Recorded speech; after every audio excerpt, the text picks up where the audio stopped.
Gitu sih. Makasih Mas Senang. Ada lagi yang mau ditambahin nggak? Kalau nggak saya ke Mas Purwoko.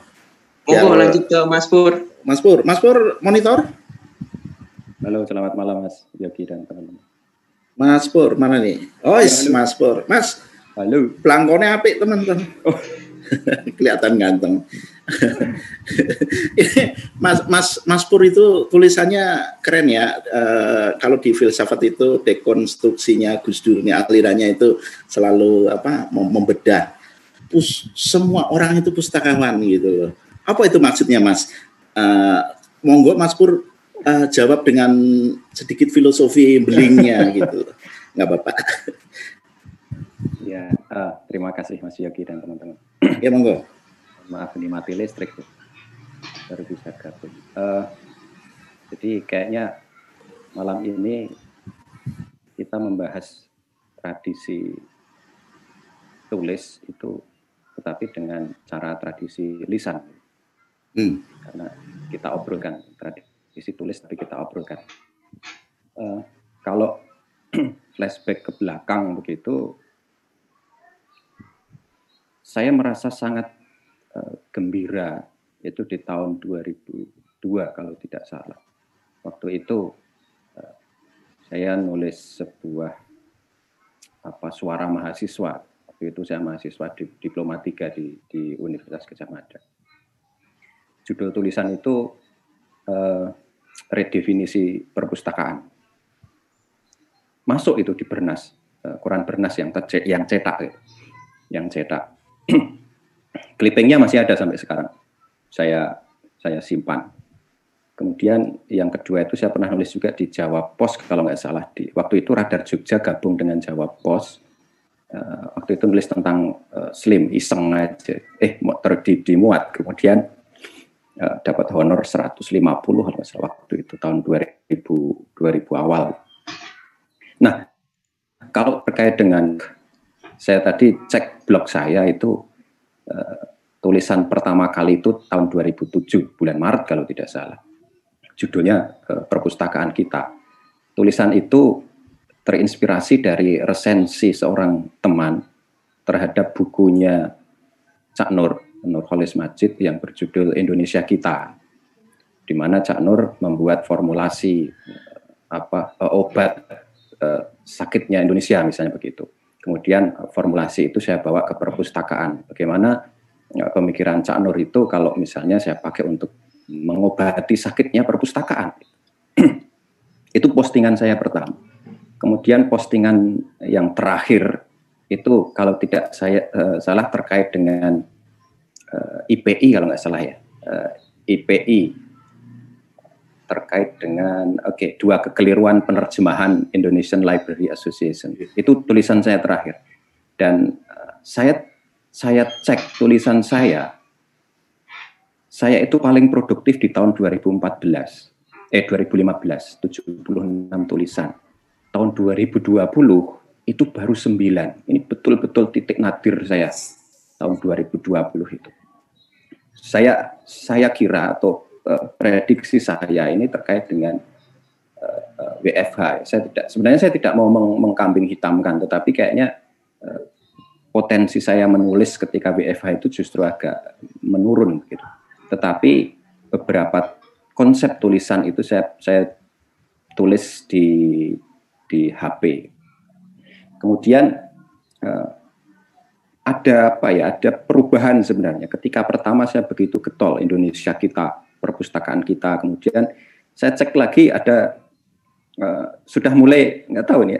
Saya berpikir waktu itu saya menemukan bukunya Tan Malaka yang Madilog itu, di mana salah satunya membahas tentang perpustakaan. Kemudian ada buku filsafat pendidikannya Al-Attas, di sana juga membahas perpustakaan. Dan salah satu yang saya kukuhi sampai sekarang adalah kata-kata Al-Attas, Naqib Al-Attas, filosof pendidikan Islam di Malaysia, di Istak kalau nggak salah.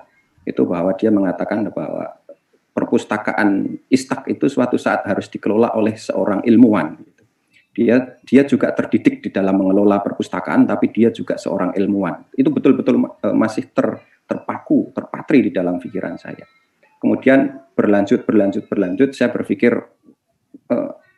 ini ini saya akhirnya cerita revolusi blog saya nggak apa-apa Mas Yogi? Monggo. Sekalian ini kita nyiapin pertanyaan, monggo silakan. Oke, kemudian ada tulisan yang mungkin itu mainstream gitu, bagaimana memperjuangkan kedudukan seorang pustakawan dan seterusnya. Waktu itu saya juga pernah menulis atau mengambil tulisan tentang perlawanan terhadap penempatan pegawai-pegawai yang bermasalah di perpustakaan dan seterusnya. Kemudian akhirnya ada perenungan dan seterusnya hingga akhirnya muncullah karakter ada Paijo, ada Karyo. Sebenarnya itu bukan hanya Paijo dan Karyo, tapi waktu itu ada Poltak dan ada siapa saya agak lupa. Ada beberapa, tapi saya hanya akhirnya di akhir-akhir itu saya hanya mampu menghidupkan dua karakter ini, Paijo dan Karyo, dengan obrolannya. Yang obrolan itu ya mau nggak mau saya harus mengakui bahwa itu bisa jadi mewakili pemikiran saya. Kemudian saya pinjam nama Paijo dan nama Karyo ini. Kemudian satu saat saya juga pakai nama Gimpol dan saya agak lupa siapa yang bentuknya cerpen itu dan seterusnya. Sampai sekarang. Nah, motivasi awal saya nulis itu ya saya nulis saja. Saya nggak punya motivasi apa-apa seingat saya. Kemudian sampai sekarang itu betul saya tidak punya motivasi selain menulis, selain menuangkan apa yang ada di pikiran saya dalam bentuk tulisan. Karena menulis itu saya tetap meyakini bahwa menulis itu lebih nikmat daripada membuat video sebutannya sekarang vlog dan lain sebagainya. Meskipun saya juga pengen membuat vlog, mencoba, tapi agaknya saya masih meyakini bahwa membuat tulisan itu derajatnya masih lebih tinggi daripada vlog. Meskipun mungkin saat ini blog itu agak popularitasnya agak menurun. Nah, ya akhirnya kalau bicara efek, ya ada yang menelpon saya. Salah satu contohnya begini, ketika saya menulis tentang pelatihan atau saya agak lupa, pelatihan kepala perpustakaan sekolah waktu itu. Apakah ini sebuah strategi bisnis atau sebuah pengkhianatan intelektual? Ada beberapa orang yang telepon saya, bahkan dari luar Jawa. Apakah ada orang yang respon terhadap tulisan Bapak? Nggak ada, saya bilang gitu. Berarti saya itu yang nelpon ini, saya yang pertama, saya agak lupa waktu itu saya jawab apa, tapi itu salah satu responden. Saya anggap itu biasa. Kemudian tulisan saya ada yang japri tulisan, saya tidak sepakat dengan tulisanmu, ya silakan gitu, nggak sepakat. Tapi ada pernah ada orang yang japri saya tidak sepakat dengan judul tulisan saya, terus saya ubah gitu, saya samarkan gitu. Saya samarkan, tapi isinya masih tidak mengubah isi secara substansi, tapi bahasanya yang lebih saya haluskan. Nah, dari situ saya belajar merangkai kata, belajar membuat kalau cerpen saya belajar bagaimana membuat diskusi atau dialog satu orang dengan orang yang lain, kemudian belajar meruntutkan cerita dan lain sebagainya. Kemudian akhir-akhir ini saya mencoba menulis ini, Mas Yogi dan teman-teman, mencoba belajar menulis ala Pak Dahlan Iskan gitu, dengan kalimat pendek, tidak begitu terpaku pada SPOK mungkin gitu, tapi tetap bisa dibaca dan bisa ditangkap. Itu saya kira awalan dari saya, Mas Yogi. Terima kasih.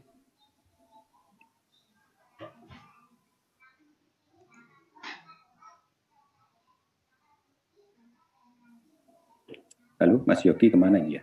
Halo, Mas Yogi. Mas Yogi, Kang Yogi. Nampaknya. Baik, ini sambil ngisi ada beberapa pertanyaan ya, teman-teman. Nanti bisa jawab. Oh ya, oke. Ya, sambil nunggu Kang Yogi juga. Ya, pertanyaan dari Penny nih. Saya mau tanya, lebih bagus mana membuat artikel blogger dengan membahas satu topik saja, apa campur-campur kayak gado-gado? Monggo, Mas Kang Pur atau Mas Danang atau Mbak Luki atau Mas Irsan tadi. Membahas satu topik atau gado-gado ya? Iya, dari Penny Fitrianti. Ya, saya coba jawab. Aceh kayaknya, dari Aceh kan? Ya, saya mencoba berpendapat. Kalau nggak tahu, saya itu masih gado-gado juga. Jadi ada betul-betul pemikiran saya misalnya di blog itu, tapi ada juga yang pengalaman atau bisa juga sebut saja seperti manual lah atau panduan di dalam saya bekerja begitu, daripada saya lupa saya tulis di blog. Jadi masih gaduh-gaduh juga.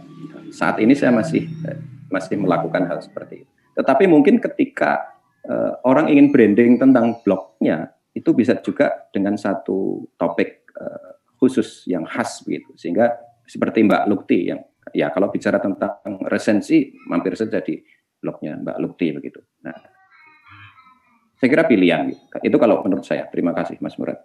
Oke. Makasih Kang Pur. Mbak Luki, halo. Bisa dengar ya? Halo. Ya.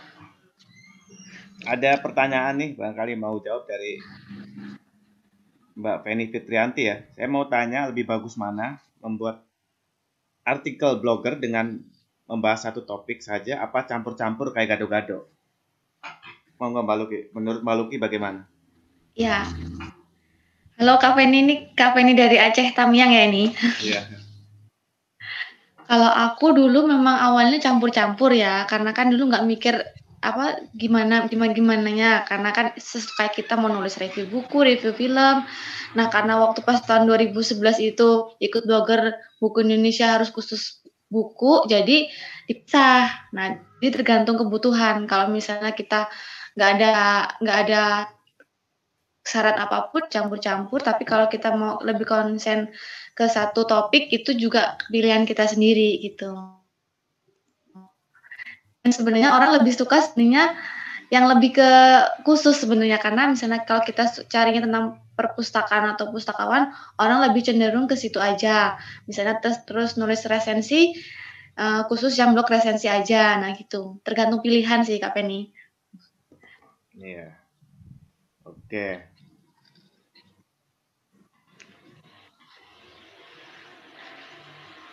Ini yang terakhir ini kayaknya menarik ini Mas Murad. Mungkin teman-teman ada yang mau menanggapi itu.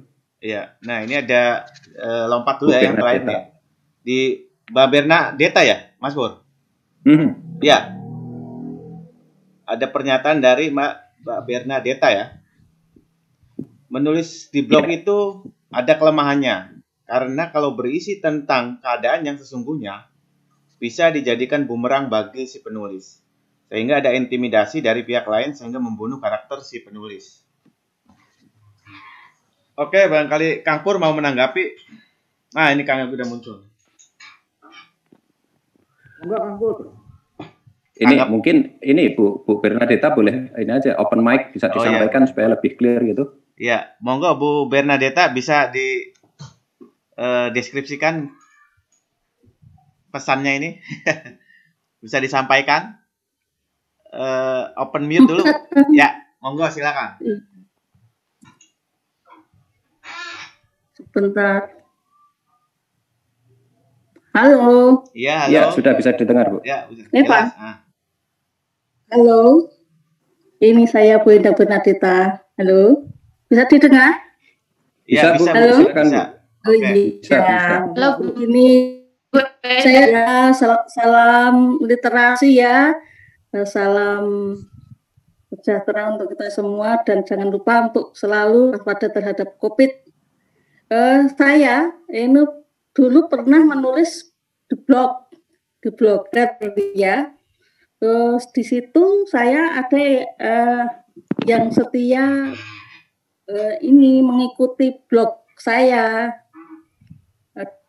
Terus saya saat itu kan juga ini termasuk aktivis untuk membela profesi pustakawan supaya pustakawan itu ya dihargai begitu.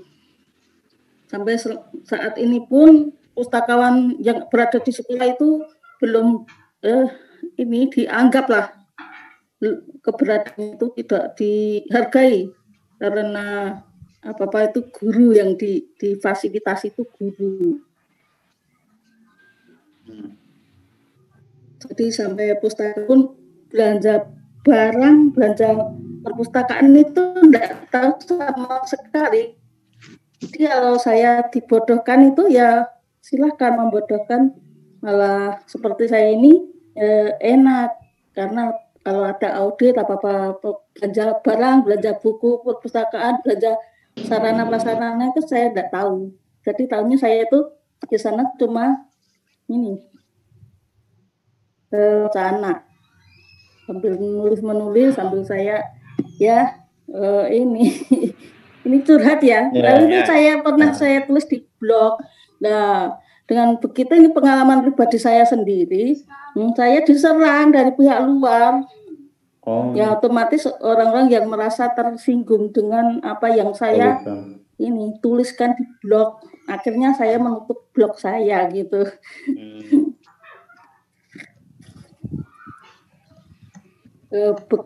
Saya minta tanggapannya terhadap Pak Yogi. Bagaimana ini Pak Yogi sendiri dulu kan ini juga mengikuti sepak terjang saya waktu saya masih